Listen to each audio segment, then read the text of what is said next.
Cent Podcast. Cool. And we're live. Welcome back to You Deserve a Drink, the Cent podcast about everything on and around scent. This is Matthew. As always, I'm joined with Rizzle. And my God, we have so much that we could talk about today. Of course, CryptoVoxels is always there. The huge announcement with Roll integrating with Uniswap and a bunch of the creators on there, like Connie, having their social currency listed there. Also, there's been a lot of buzz from the more critical side of the CryptoArt sphere, plus all the amazing posts that are just popping up on Cent recently. But do you want to start off and start talking about the epic birthday party that you had in CryptoVoxels last week that shut CryptoVoxels down? Yeah, I would love to, man. I really had no idea what type of response it was going to get. And, half of me felt like this is like a really pretentious thing to do, right? Throw a giant birthday party for yourself in CryptoVoxels. But honestly, the more I thought about it, several years ago when I hit a big number, we had a house party and everything. And I put as much effort into planning that as I did this. You got a bunch of people coming to your place for a party. You want to have stuff to do that they want to do, stuff to drink. You want people to come and have a good time. So I tried to approach this in a similar way. I'm I want people to come to my party. I want people to have a good time. It's was absolutely a labor of love on my part just to sort of see what would happen. And I was just sort of like, fuck it, it's my birthday. Why not give it a try and see how it goes? And the idea was actually hatched earlier in the week. I was in conversation with Connie and just trying to figure out a way to utilize the room in CryptoVoxels. And we settled on Thursday as a day to do something. And then I was just like, well, you know what? Friday's my birthday. Why don't we try and do a thing or whatever? And one thing just led to another. Connie was on board right from the beginning. Let's try and get people to do a group shot. I reached out to Piandex, and I mean, I honestly feel like everything is owed to him for the crowd that showed up, because he gifted me 32 birthday hats. And by the start of the party, I had given away every single one to people who had RSVP'd to show up at the party. And not only that, man, he gave me 25 Voxel beers. He gave me masks to hand out, presents, cake, big goofy sunglasses, that were just looking awesome and everything. And so, by the start of the party, everyone had dope shit to wear to it and show up and everything. And it was awesome. And people, I mean, as you know, man, people turned out. Nothing fucking worked at all. Skeeny went above and beyond, man. He had this whole scavenger hunt planned with a portal that led to the CryptoArt hub and everything, and people were gonna have to go to that and come back to the gallery and search for a link. I had put a birthday card up on the wall and some giveaway links and everything for people to sign. And the only thing that worked is it seemed like a decent amount of people, were able to get in there and show up and everything. But a lot of people's wearables weren't showing up. A lot of the art wasn't showing up on the wall. But it didn't really seem to matter. We figured out, a bunch of people figured out how to get the mics working. Ozzy Master started pumping in some music from his end. And I went into it with super low expectations. I was like, man, if we could just get a bunch of people in there at 2:00 for a group shot for my birthday, that would be so cool. But 2:00 hit, the site is crashing. There's so many avatars moving around, playing some music, and we're trying to coordinate this group shot. And so we took some near the wall and then went out in front of the building and everything and took a few out there and everything. And then nobody left. Everyone was sticking around for the party. And I was like, oh shit. It was just a really wild experience and a totally unforgettable birthday. And definitely learned a ton. Piandex mentioned in a post today, he was like, hey man, I got a bunch more wearables if you're gonna have an end of the year party. And I was like, oh man, that oh dude, it was a blast, man. And people genuinely seem to appreciate the wearables. I saw at before the party, I showed up to one of the NFT advent calendar things from Mintbase and saw like a couple party hats like already wandering around. So people had equipped them and were like prepared for the party and everything. I got to tell you, man, in retrospect, one of the biggest highlights for me was James SW minted a picture of me crowd surfing on top of Puffin with like perfect timing. Someone had just texted or chatted, that's crowd surfing Rizzle or something. And he put out 10 editions and sold them all out. I got one. Did you? Dude, I got one too. I mean, how could I not, right? I was passed out in the corner, but I knew I had to get one to commemorate it. I'm feeling the love, man. MLibT picked one up, and I'm like, I had sent him a message. I was like, dude, the fact that you own a piece of art of my avatar, like standing on top of Puffin's head in like a broken CryptoVoxels gallery, is like absolutely like the most hilarious and flattering thing that could have ever come out of this. I'm like, this is the house party, right? This is like the burn the house down, leave no man standing, type of birthday party that I was really going for. So it was awesome, man. Like, super huge shout out to like everybody, man. I feel like I could just go on naming names forever. And seeing everyone there with their party hats on and their goofy wearables, just milling around CryptoVoxels for my birthday was awesome. I got there early because, I mean, obviously the time difference is crazy. So I try to stay awake I had a couple calls with Max Osiris and then Havo, trying to keep myself awake before the party. And I literally just passed out like minutes before the actual party started. I was like milling about. There's a couple people in there and I could still see the art. CryptoVoxels hadn't crashed yet.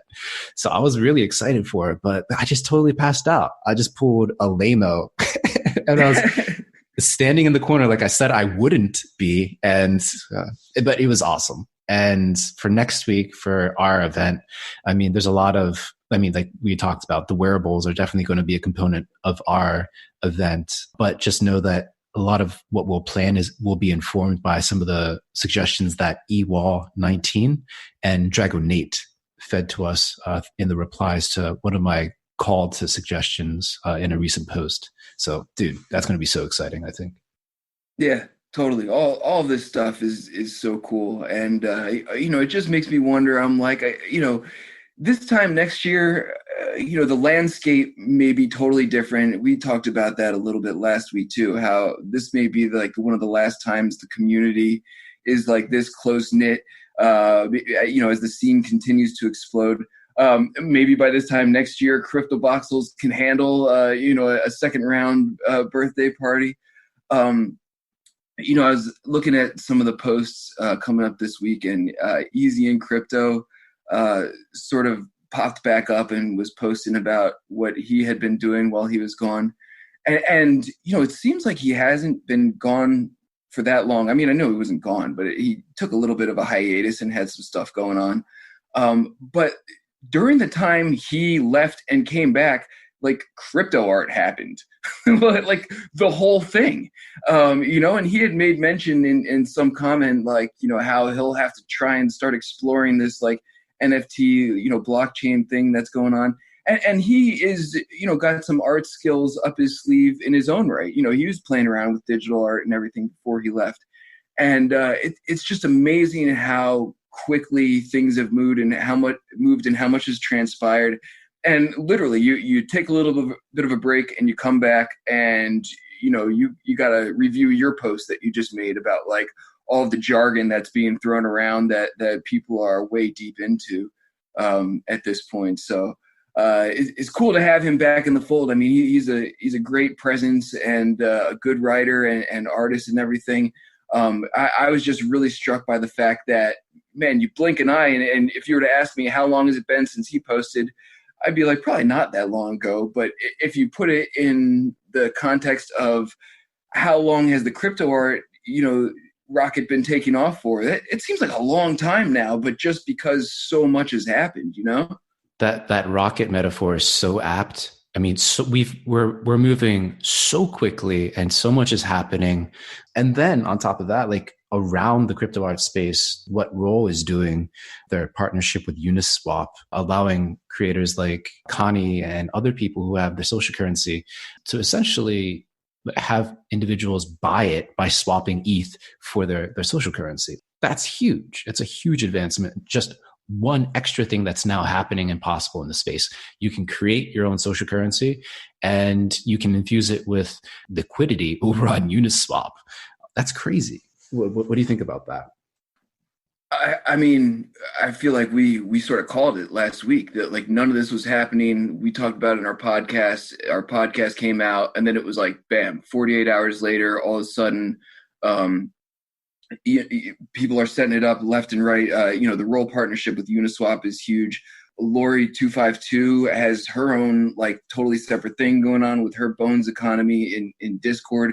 And she's like, we talk about Connie and give him a lot of credit, rightfully so, of thinking outside the box.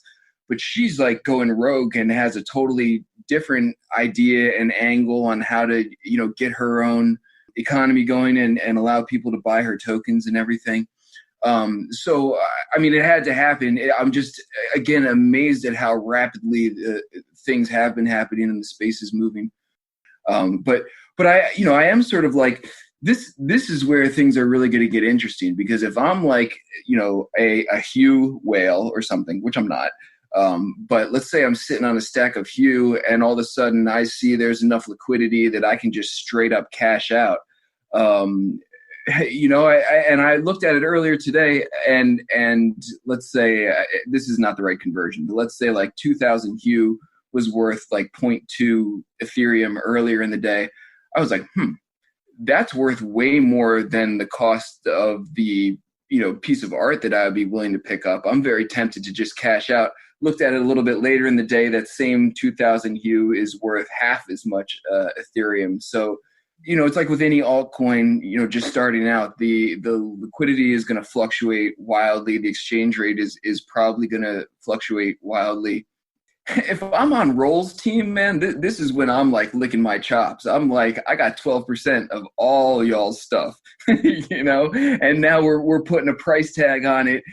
This is what I got in this game for in the first place. And not saying that, they're going to do anything shady or unethical or whatever, but now we're seeing some real monetization, and that's where things get interesting. With that liquidity provision, like understanding the background of that is going to be crucial to see like who's actually in the driver's seat here, how much of the, I guess, liquidity that the individual artists are holding are they adding in to the Uniswap exchange. So I mean, those are the major questions that there's zero answers right now to see who can benefit. But hopefully by our next episode or within the coming weeks, that'll become clearer, because it's interesting in the sense of just as a fan and a creator in terms of like exchanging ETH for Hue and getting those exclusive goodies, right? Whether that be crypto art or like whatever exclusive services the creator wants to add. But behind that, like you said, like for the individual whales, so to speak, outside of Roll and the creator themselves, the whales who are holding all these creator currencies, like if they're able to add liquidity to the Uniswap exchange, that will start to, I guess, spin up that marketing flywheel of these currencies by these holders who are incentivized to do that and spread the good word about all the cool shit that these creators are creating and have on this exclusive marketplace that only accepts like their own social currency or maybe a couple other specific coins, like the Marble Card token, right? For example, which Connie just opened up to accepting on OpenSea. So this will definitely be an area to track in the coming weeks. It's fascinating. No, I agree, man. And you have a way more, as usual, optimistic look at it, glass half full type of thing. I'm like, there's a certain amount of social currencies that I'm holding on to and looking to stack and working towards things. But for every one of those, there's like 3 more that I've acquired that I'm happy to dump like ASAP. I'm not working towards anything. If I can exchange it for Ethereum, like right now, to buy more of the ones that I do want, I'm going to do it. And I can't imagine I'm alone in that, right? There's a whole bunch of people out there scooping up a lot of social currencies who are only interested in certain ones that it's going to get interesting how they prop up these coins or if they're able to based on the amount of Ethereum they're pushing behind them. But dude, I can't help myself from like commenting about Connie accepting wrapped marble cards. And I'm just like, no, Connie, you've gone too far down the rabbit hole. And I could be like totally wrong, and I have been in the past. And trust me, you know I'm a big fan of Connie. And if I'm Connie, I'm like, why not accept wrapped marble cards? He's gotten like nothing to lose. But I'm like, this is such a thing within a thing within a thing. I'm like, you got to understand CryptoArt, Ethereum, social currencies, marble cards, wrapped marble cards. There's just so many like balls in the air to juggle and to keep in place in terms of like evaluating the value of the trade you're about to make. Like, what's a wrapped marble card worth versus the going rate of Hue versus the Ethereum exchange rate. And I think it was I Don't Use a Pick like a while ago when the social currencies came out, and he's just like, this is just too much shit to keep track of. And that was like my visceral reaction to that. And I hated on this concept in the beginning, and now I'm keeping track of like a whole bunch of shit. But I'm just like, dude, you've gone too far. It's too much. It's too confusing. But again, I'm like, if I'm Connie, why not accept wrapped marble cards? We have a partnership with Marble Cards, and they do some cool stuff. So the partnerships themselves are certainly a thing. And even if it does nothing but, Connie driving more awareness towards Marble Cards and vice versa, that's probably a win in both of their books. Oh yeah. I mean, putting yourself in the shoes of someone who's not native and not deep in the rabbit hole of crypto like we are, presenting them with this new development that we have a creator who is accepting wrapped marble cards.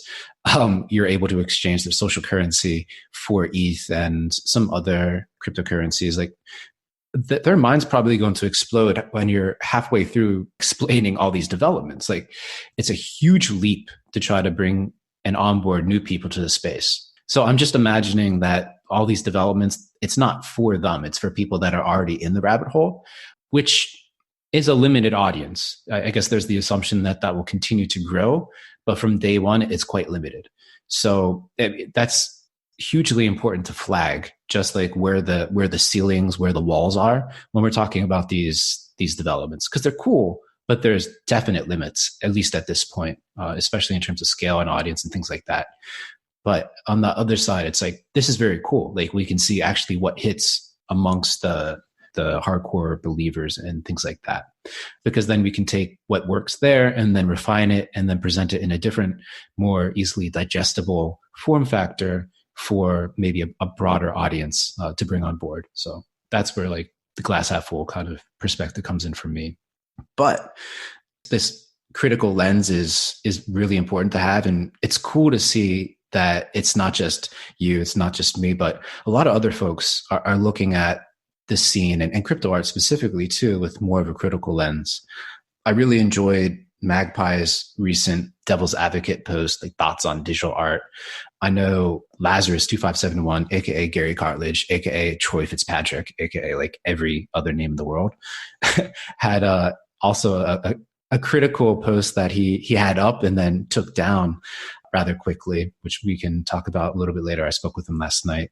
But I mean, what are your thoughts on some of these critical posts that are coming up and the questions and hard questions that are being asked on Cent and elsewhere about CryptoArt?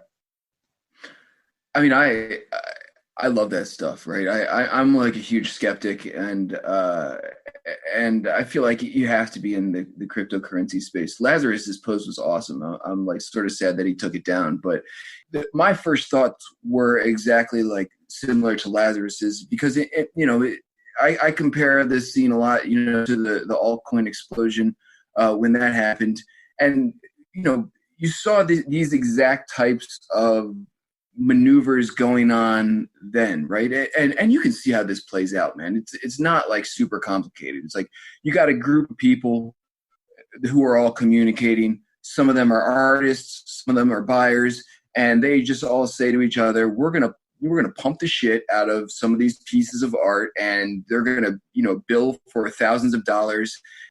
And don't get me wrong, man, I saw the piece that sold for that much money, and it is truly a work of art. I'm absolutely not discounting the it's not like they're just propping up anything over there.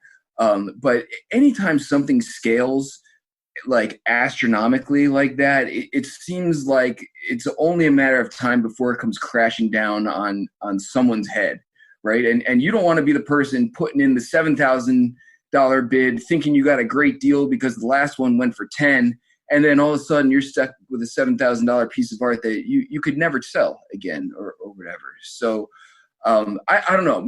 That's my like super skeptical, like pessimistic view. But what I was saying to Lazarus, the real art world is the simplest way to launder large amounts of money, right? Like it's been done for like hundreds of years because there's no intrinsic value that the art has. It's all subjective. So something can easily, quote unquote, go up $2 million in value because you're looking to, shuffle some money around, and no one can say to you, that's not worth that to you, because you can say to them, like, this is very meaningful to me. I'm willing to pay that. So I don't know. I'm using that piece as an example because it just stuck out like a sore thumb. I mean, someone paid $10K for a piece of crypto art. And, yeah, go ahead, man. I'm interested to hear your take. So I spoke with Lazarus about that. Unfortunately, I wasn't able to read the original piece, but by skimming through the replies, I got more or less of a gist. And then I clarified with Lazarus, and it was more or less what you just said. But the impetus for that piece wasn't the ETH girl that Trevor Jones and A Lot of Money created that sold for about $10,000 or like 70 ETH or whatever. It was actually a piece that came out a couple days earlier. It's titled Boo. It was created by Meldu Art, and it was bought by like a crypto art whale named Moderats.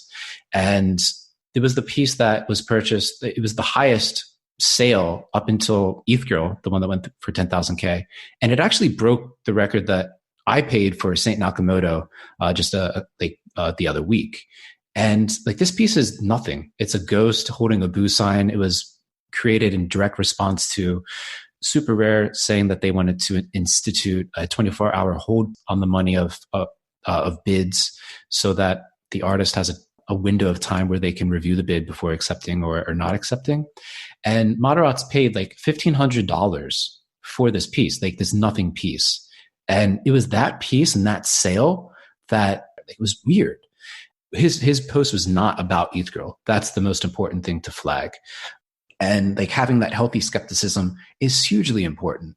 But as someone who's on Super Rare all the time, who tracks all these bidding wars, who's a part of a lot of these bidding wars, like seeing who's bidding for these pieces, like there's varied enough people that, and I know that they are different folks, that I feel confident for the most part that sort of collusion, if you want to call it that, is not that widespread. It's possible, and it may have happened in a couple weird instances, like that piece that I cited, Boo, but it's not something that's like rampant. So it's important to color the situation like as it is accurately. But for people that are not in the scene, like I was talking about this over on Reddit in like our Ethereum, just like, hey, what do you think about this $10,000 sale of crypto art? And immediately like skeptics over there, like there has to be fucking collusion. Who's going to right. Like that's just like a natural reaction when you see these kind of numbers going for digital art, which already, I mean, to kind of transition over to what Magpie was talking about, like crypto art, like devil's advocate, like what is it? Like, why is it worth anything in the first place? And there's just such a small number of people who, first of all, subjectively value digital art as highly as it's being valued now, especially on Super Rare. But like understanding like why it can be valued like that in the first place is an important conversation to have. And I mean, below that piece of Magpie, like there's a lot of conversation going back and forth, trying to debate the merits of it. Like for me, my whole stance on this is just like, first of all, you got to think about art more broadly. Like, what is art generally? And I think it's whatever a quote unquote artist says is art fundamentally. And that could be a picture, that could be a sculpture, that could be a fucking banana on the wall, right? It's a promise that the artist makes with everyone else that whatever they say is art is art. And CryptoArt is just this innovation provisioned by the blockchain that allows artists to say a specific digital file is art. And it allows for that specific file to be owned, traded, shared, and bought, right? That's something that never was possible before. So it's making this digital art finally possible. And just like the art world, like you said, like there's no intrinsic value to whatever is called art. Now that same kind of like absurdity that sort of exists in the real world with art, some people view it as an absurd thing. Other people view it as like deeply meaningful. You can transition that to the digital world. And we're starting to see like the same sorts of conversations, the polarized nature of like, this is art, that's not art. These discussions start to arise. But it's really interesting to see these developments and also try to understand that, okay, well, if as a believer of crypto art, like myself, yourself, everyone else in the space right now, it behooves us to try to think of better ways to start talking about crypto art. And like someone like Skeeny, who had that contest for like, what is crypto art? Like simplifying that discussion is so important. It's like, well, do we just say that it's a limited edition collectible digital art and like leave it at that and not let people ask more questions? Or do you hit them with the technical part right away? I don't know, man. Like, what are your thoughts on this? Like, how do you explain crypto art to people, or what do you think of all the conversations around it? It's tough. I feel like every time I explain it, I'm getting like a little bit better at it, at simplifying it for people who don't totally understand. And my view is basically like, you know, you got a piece of digital art, it's getting a serial number that's easily verified, right? And Magpie was just like saying, and I really like Magpie's post. I'm a big fan of playing devil's advocate, even for something I totally believe in. I'm like, if you can't hear the other side of the coin, then you're probably fooling yourself. So I think it's a very valid conversation to have, but I look at it as like, rather than just being assigned a random token, a random set of hash numbers, you know, you look at it as like a serial number that can be verified by anyone from anywhere. So that's something. Yes, it is being paired with something random, but that random assortment of numbers allows you to prove your ownership of this piece. And, you know, he went on to talk about, or Magpie, I'm not sure if Magpie is male or female, went on to talk about, you know, how you could just copy paste a lot of this artwork from OpenSea or wherever. But I don't honestly see that as any different in the real world. You know, you can easily pull up a high resolution picture of the Mona Lisa, or you can go take one yourself in certain museums that they allow you to bring your cameras in, or find one online and copy paste it and, you know, pretend it's yours, or put it on your desktop, but you can't prove your ownership. You know, just like if you have like an artist's print in real life or whatever, they've, you know, typically signed it and enumerated it or whatever. So I honestly see it very similarly as how art plays out in the real world, except it's actually, you know, the blockchain has sort of solved a lot of these verification problems where you don't have to question whether or not you're getting a real print of someone's art, or if it's just like a knockoff or whatever.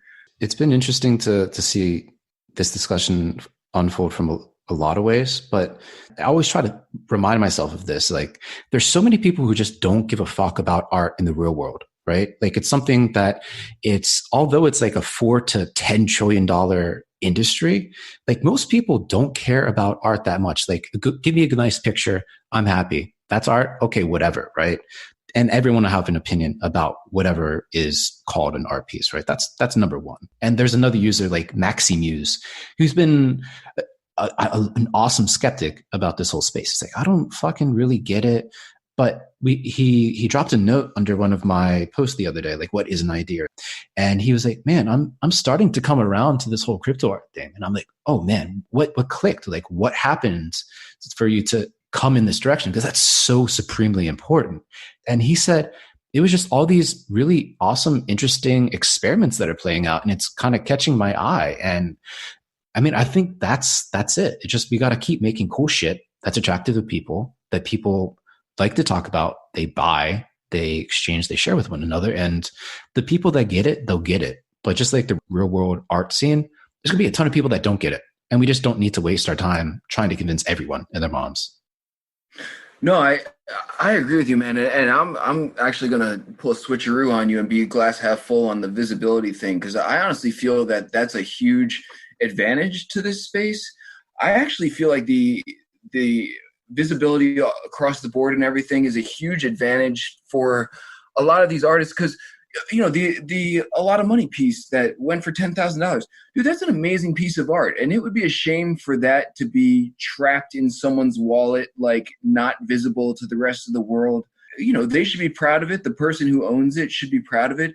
And it's cool that they can share that with someone for free, but they still get to say at the end of the day, like, yeah, that's mine. Like, run the numbers, check the blockchain, and I don't see how that's like super different than, traditional art, other than like, I feel like the artists get screwed. They sell a piece for a lot of money, it gets stuck in a basement, and you don't get free advertising, you don't get free publicity, you don't, get the benefit for your forthcoming pieces for what that's sold for, as much as if your previous stuff is out there for everyone to look at.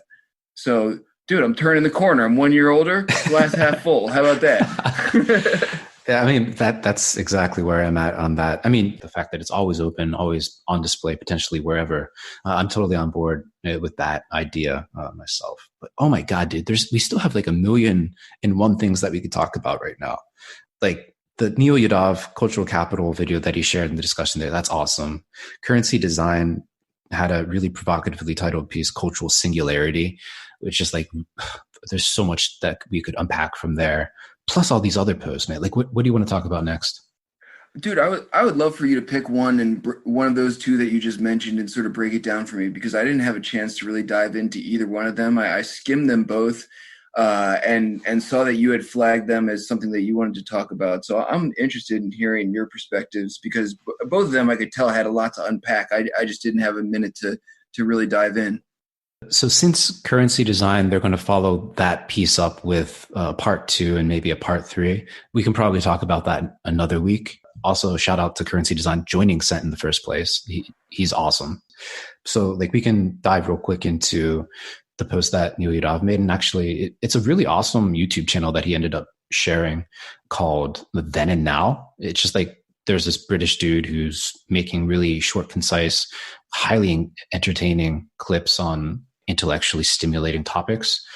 The post that he actually shared was titled Cultural Capital, The Love of Art and Hip Hop. Awesome title.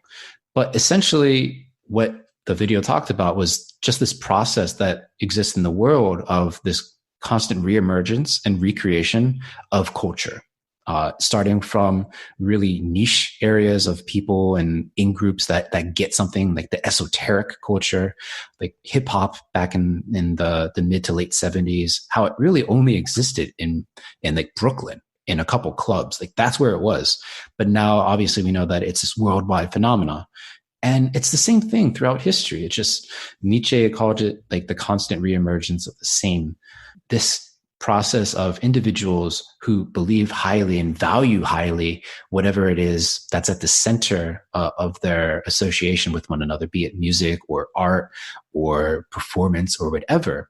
And there's a huge amount of luck that plays into determining whether what you're passionate about, what you and your in-group are really, really just all about, if that catches on and catches a wave of mass attention. The question that Neil Yadav has is like, obviously right now where we're at with CryptoArt is like that. We're at that very formative stage, and he's coming at it from like a worried standpoint. Like, what happens if this all gets corrupted? Since money is at the heart of all this, like it could be easy to just have a couple people kind of run train on this cultural space and ruin it for everyone else. You can see it with institutions that are culturally significant today, but are obviously corrupted. It goes into not just popular culture, but political culture and the social culture and things like that. And my response to him was just like, we just got to make good shit. We have to stay positive. There's a huge theme within this piece, but also currency designs piece of what Rene Girard had kind of been prescribing to people is like, we need to be, it's funny to say, but like more Christ-like. We need to be more selfless. We need to be kinder to one another. And I said to Neil, I was like, hey man, like we're working in this digital space. We don't have to worry about these material things and how people tend to covet and feel super selfish about amassing all these material things for themselves. Like we can create a new kind of mindset.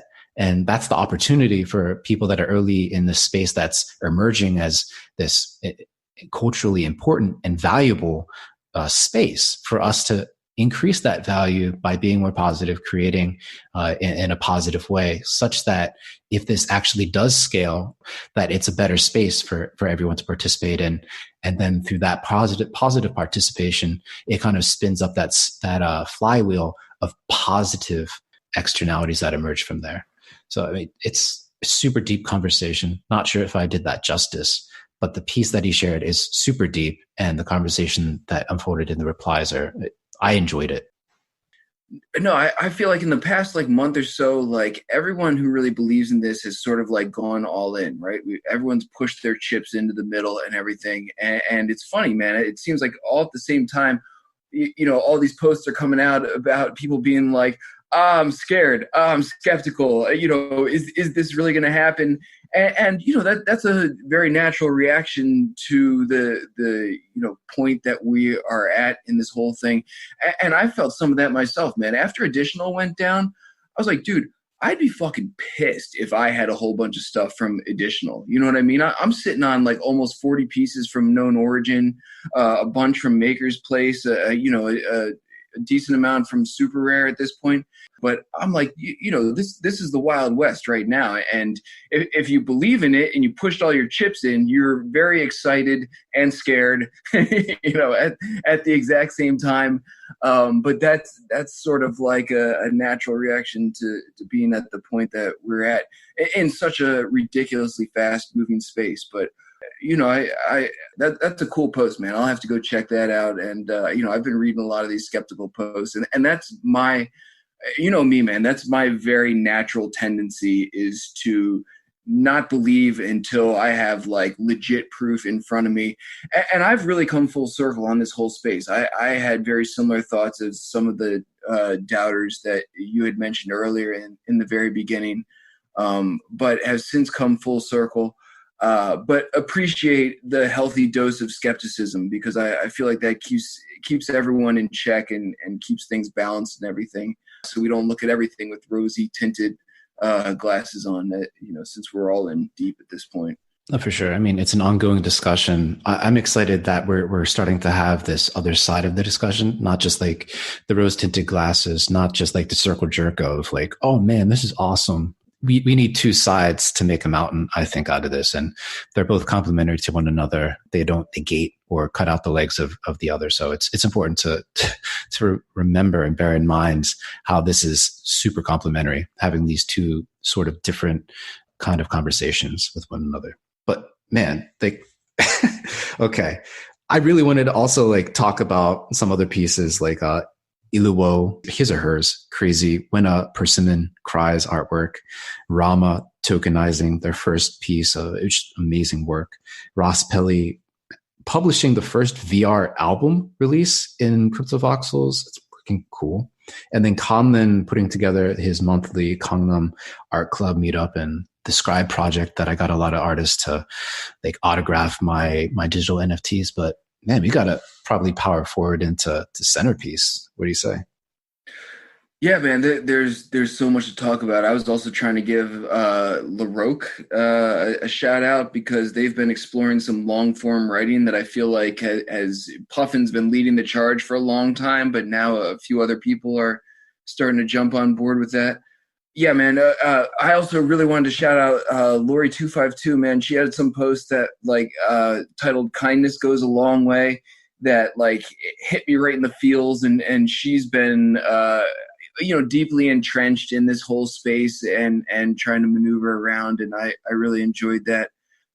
I got to give my centerpiece of the week. I got to give to Mighty Moose for his post on "It Just Keeps Getting Better," because he's single-handedly, or his friend is trying to work on solving my biggest pet peeve, which is this transition into a digital art frame type of thing, and the workaround is still a little bit wonky, but it seems like he's got a buddy who has put together something pretty slick. If you can work a Raspberry Pi and get it syncing with a smart frame or a smart TV, it does exactly what I was saying that it should do. It will port your digital art.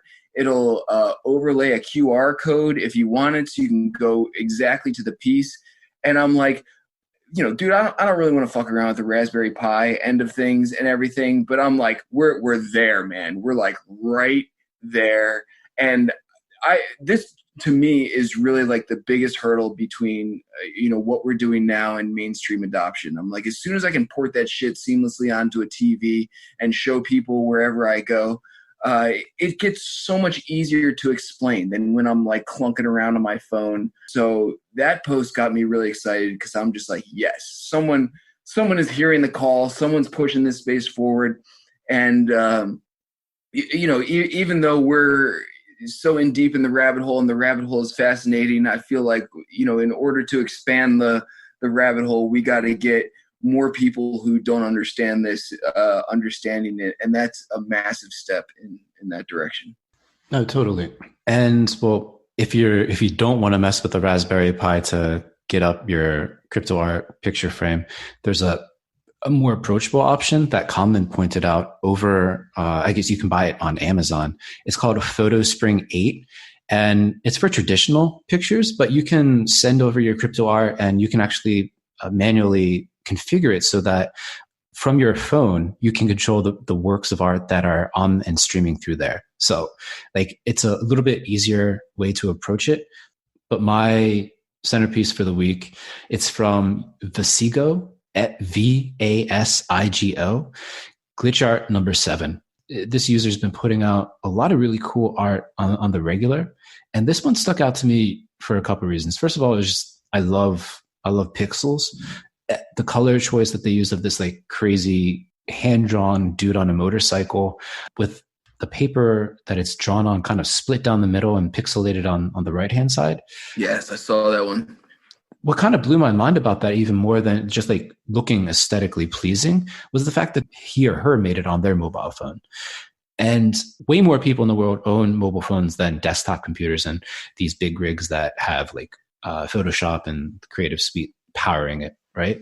So someone can make this on their smartphone. Like, what else are they capable of making? So I just wanted to shout out Vasigo for making not just this piece of art, glitch art number 7, but pumping out awesome stuff from their mobile phone and inspiring potentially like a whole class of new creators who may not have Photoshop or whatever, but they have a powerful mobile phone where they can create amazing art. That was my centerpiece.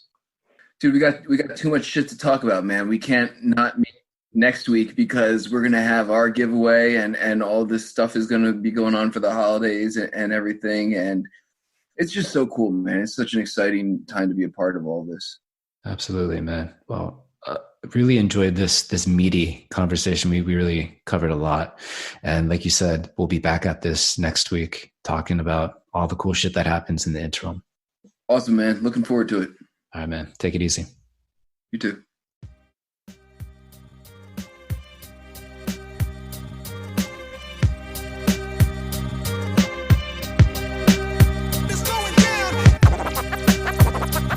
Podcast.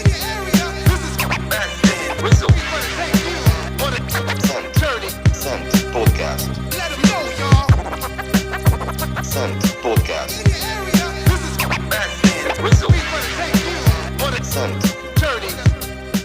Cent Podcast.